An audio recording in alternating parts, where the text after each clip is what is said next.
جناب غلام معصوم رضا بوکارو جھارکھنڈ سے عرض کرتے ہیں السلام علیکم ورحمۃ اللہ تعالی وبرکاتہ۔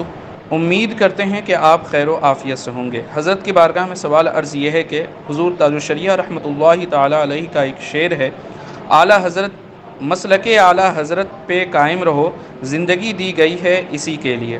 زید کو اس کلام پر اعتراض ہے، وہ یہ کہتا ہے کہ زندگی تو اللہ تبارک و تعالیٰ کے لیے دی گئی ہے، نہ کہ مسلک اعلیٰ حضرت کے لیے، تو اس کی وضاحت فرما دیں۔ جناب غلام معصوم رضا صاحب، وعلیکم السلام ورحمۃ اللہ وبرکاتہ۔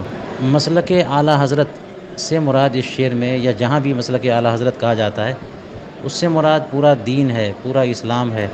جیسا کہ امام اہل سنت سرکار اعلیٰ حضرت نے اپنے وصایہ شریف میں فرمایا کہ میرا دین و مذہب جو میری کتابوں سے ظاہر ہے اس پر قائم رہنا ہر فرض سے اہم فرض ہے۔ یہی مراد ہے مسلک اعلیٰ حضرت سے۔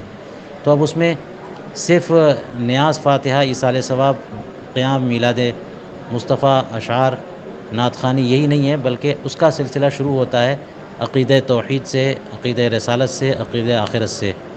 اور ظاہر ہے کہ ایک انسان کو زندگی اللہ تعالیٰ کی عبادت کے لیے دی گئی، تو اس کی عبادت نماز بھی ہے، روزہ بھی ہے، زکوٰۃ بھی ہے، حج بھی ہے، جہاد بھی ہے، بلکہ فقہائے کرام نے جو تفصیل کی، بہت سارے امور کو اللہ تعالیٰ کی عبادت میں شامل کیا۔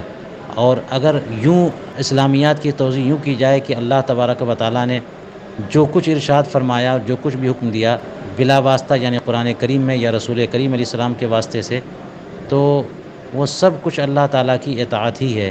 اس پر عمل کرنا یہ اللہ کی اطاعت ہے، اور اطاعت ہے تو عبادت ہوئی۔